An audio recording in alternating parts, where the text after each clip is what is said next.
오늘 7시에 나온 기사이고요. 에코프로 가족기업 이룸TNC 에코프로벤 지분을 유동화 추진하고 있다. 경영권 강화를 목적에 두고 있다라고 합니다. 시가가 약 6천억 규모로 매각 시 차익이 상당한 전망이라고 얘기를 하는데, 이걸 봤을 때 조금 예민하게 볼 수 있는 거는 유동화 추진한다. 지분 유동화 추진한다라는 거고요. 요 내용을 좀 중점적으로 다룰 생각입니다.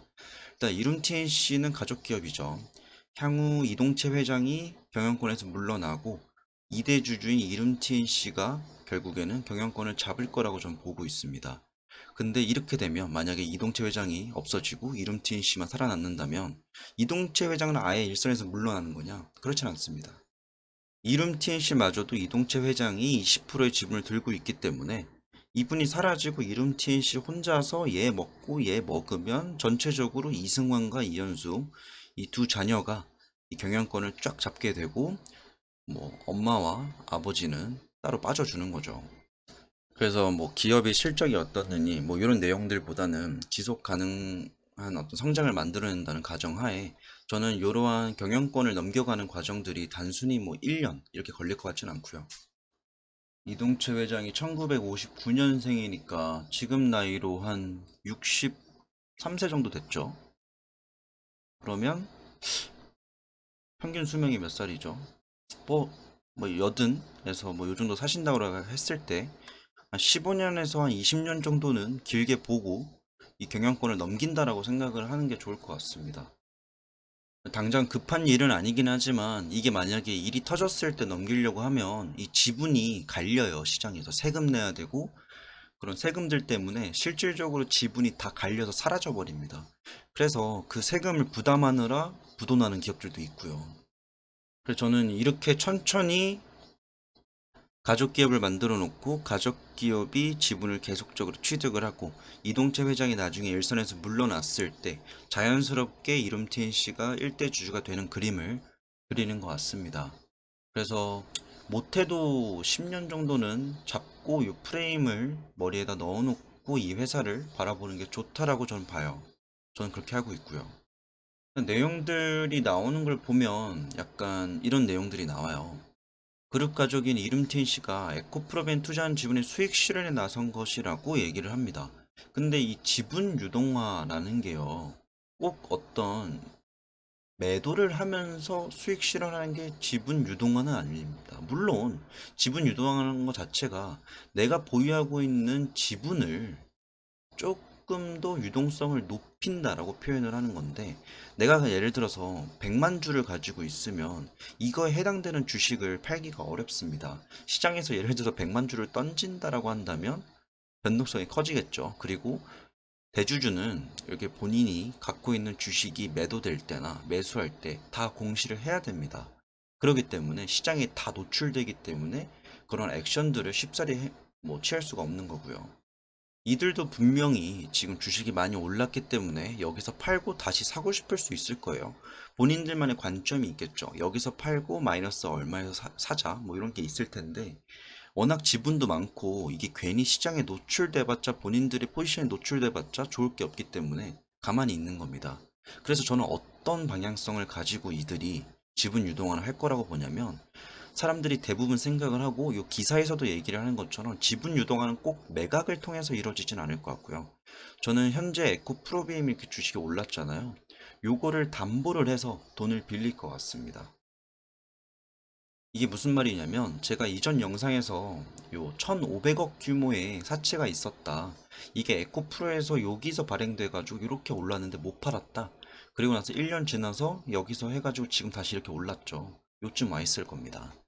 근데 이 1,500억 규모가 요번에 풀릴 거고, 일부는 한 몇백억 정도 풀렸어요. 근데 이 1,500억 중에서 600억은요 넘길 수 있는 겁니다. 제3자에게. 매도 청구권이라 나와 있는데 콜옵션이에요. 그러니까 내가 이 주식을 취득할 수 있는 권리를 넘길 수 있는 권한이 있는 거예요. 그게 총 1,500억 중에서 600억이 있어요. 그리고 나머지 900억은 시장에 풀릴 겁니다.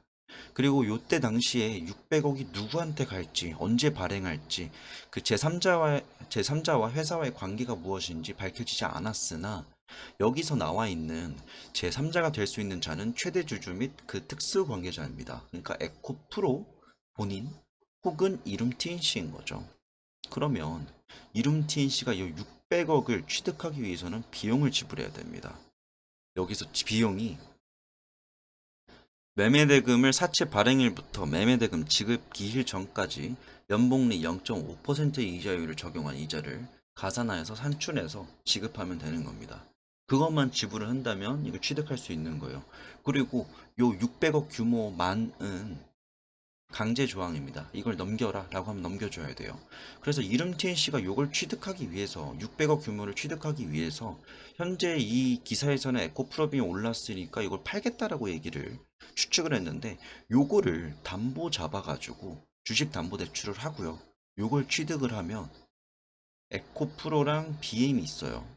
프로랑 BM이 있다라고 한다면 여기서 나오는 매각하고 요걸 취득한다는 방향성은 요거를 빼고 요걸 플러스하고 요걸 빼고 요걸 플러스한다는 건데 그러면 전체적인 지분력은 약해집니다. 변함이 없어요. 비용은 비용대로 들고요. 근데 둘 다 플러스를 시키려면요. 얘를 유지시키고 BM은 그대로 두고요. 요거를 담보 잡아서 얘를 사면 얘는 지금 묶여있는 돈이었는데 이 돈을 활용해가지고 무언가 액션을 취할 수 있는 거잖아요. 요게 유동화입니다. 그래서 저는 유동화는 이런 식으로 진행이 될 것 같아요. 예를 들어서 부동산 하시는 분들은 이거죠. 내 집이 예를 들어서 15억이에요. 예전에 5억이었습니다. 이게 안 팔려요. 시장에서 팔 수가 없어요. 팔려 그러면 옆집이 그거 왜 내놨냐고 막 난리치고 더 비싸게 팔아라고 하고 난리칩니다. 가정하는 거예요. 그럼 요걸 가지고 나는 돈이 묶여 있는 겁니다. 난 분명 10억 벌었는데 난 이게 묶여 있는 거예요. 그래서 요걸 담보대출 받아가지고 뭐 다른 집을 하나 더 사는 거죠. 뭐 복층으로 되어 있는 집을 사거나 아니면 오피스텔을 계약 맺어가지고 사는 겁니다. 이걸로 월세를 받아가지고 넘기는 거죠. 어쨌든 이렇게 묶여있는 큰 자산을 유동화시키는 거는 꼭 이거를 매도하고 다른 걸 사는 게 다가 아닙니다. 레버리지를 땡기기 위해서는 내가 가지고 있는 지분을 담보를 삼아가지고 다른 자산을 추가로 취득하는 거. 이게 훨씬 더 경영권 강화랑 지분 취득 목적에서는 훨씬 더 우위에 있습니다. 그리고 여기 나와 있는 뭐 경영진의 내부 거래 혐의가 불거졌던 만큼 승계 작업이 트랙에 오른 것이라는 평가도 나온다. 근데 제가 이거 터졌을 때가 2월 초였던 것 같아요. 이때 당시에도 제가 얘기를 했던 게 2년 전에 터진 걸 왜 이제 가져오냐라는 얘기를 했었죠. 저는 이게 그냥 명분이라 생각을 합니다. 빌드업이라고 그러죠. 요즘 말로는. 경영권을 넘기는 그 과정 자체에 대해서 너 이거 왜 팔아요? 회사 뭐 안 돼? 왜 팔아? 이동체증이 왜 팔아요? 어디가? 이런 명분을 없애고 이런 약간 좀 일부러 욕을 먹게 하면서 아이씨 이러면서 약간 쫓겨나는 듯하게 하면서 이대주주로 이름 TNC가 들어오는 이런 그림을 저는 빌드업하고 있다라고 봅니다. 그래서 이게 그렇게 심각한 이슈는 아닌 것 같아요. 뭐 내부 거래 혐의, 내부 거래 혐의를 밝히자고 국내 기업을 다 뒤지면 사실 대부분의 기업들이 다 걸릴 겁니다. 그리고 저는 조금 요번 요 기사를 보면서 가장 흥미롭게 읽었고 요게 팩트라면 조금 재밌는 게 이름 TNC가 그룹 계열사 주가 폭락 이후 지분을 확보한 만큼이라고 하고 있어요. 근데 제가 예전 영상을 보면 이름 TNC가 팔았던 가격이 49만 원이었습니다. 무중락 기준 이전에. 요 가격대에서 꽤 많이 팔고 요렇게 꼭지점 내리고 쭉 떨어졌죠. 그리고 지금 이렇게 올라왔다가 이렇게 내려온 상태예요. 근데 여기서 팔고 나서 저는 여기서 샀다라는 공시를 본 적이 없습니다. 이 내용을 공시를 안 한 건지 아니면 다른 형식으로 어떤 뭐 CB나 BW 형식으로 혹은 뭐 어떤 블록 딜을 맺은 건지 잘 모르겠지만 일단 뭐 내용 나오는 것 자체로는 그들이 지분을 더 취득했다라고 합니다. 제가 볼 땐 여기서 현물 주식을 산 것 같진 않아요. 이름 TNC가 현물 주식 형태가 아닌 요 평당 정도 될 수 있는 어떤 사채를 따로 받았거나 아니면 임양 계약을 통해서 계약을 맺어가지고 나중에 요 평단으로 수량이 확 들어올 수 있게끔 설계를 해놓은 거구나. 좀 그렇습니다. 저번 기사 내용도 그렇고 요번 기사 내용도 그렇고 에코프로비엔 측에서는 뭐 이대주주인 이름 TNC가 보유 지분 유동화 추진 계획에 대해서 들은 바가 없다라고 답변을 했습니다.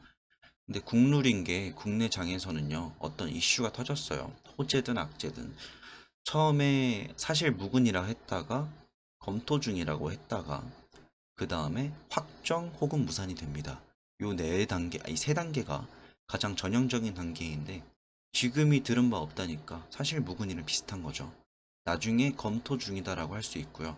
제가 볼 때 이 검토 중인 내용 자체도 말 안 할 것 같아요. 이걸 굳이 왜 다 말해줘요? 향후 천천히 지분 취득하기 위해선 본인들의 포지션을 충분히 다 숨겨야 됩니다. 여튼 오늘 내용의 요약은 이렇습니다. 에코프로벤 지분이 꽤나 상당해가지고 요거를 유동화 추진한다 하고 그 기사 내용 자체로는 꼭 매각을 할 것처럼 이야기를 해서 겁을 먹을 수는 있어요. 근데 이 지분 유동화 추진의 방식 자체가 꼭 어떤 A 자산군을 팔아가지고 B를 취득하는 게 능사가 아닙니다. A를 담보 삼아가지고 B를 잡을 수 있는 거고요. 또 B를 잡아서 A를 살 수 있는 거고요. 이런 어떤 지분을 유동한다는 것 자체가 묶여있는 지분을 활용한다라고 생각하시면 됩니다. 이걸 꼭 매각해서 현금화하는 게 활용하는 건 다가 아니죠. 하나를 담보 잡아서 하는 거. 이런 방식으로 갈 가능성이 높고, 이렇게 경영권을 강화한다는 그림은 사실 이동채 회장의 연세를 감안했을 때 그분의 수명을 제가 단정 짓는 게 아니에요. 그분이 뭐 영원히 살 수도 있고 100살까지 살 수도 있긴 한데 일반적으로 사람들이 조심하는 나이가 경영권에서는 70에서 80입니다. 그 대단하신 이건희 회장님도 요 나이 때 돌아가셨으니까 그렇게 본다라고 한다면 사실 앞으로 15년 정도는 넉넉히 잡고 5년에서 15년 정도 프레임을 잡고 이렇게 이름 TNC 쪽으로 힘의 기울기가 넘어가겠구나 라고 생각을 하시면 될 것 같습니다. 오늘의 영상 여기까지고요. 다음에도 재밌는 내용 있으면 다시 돌아오겠습니다.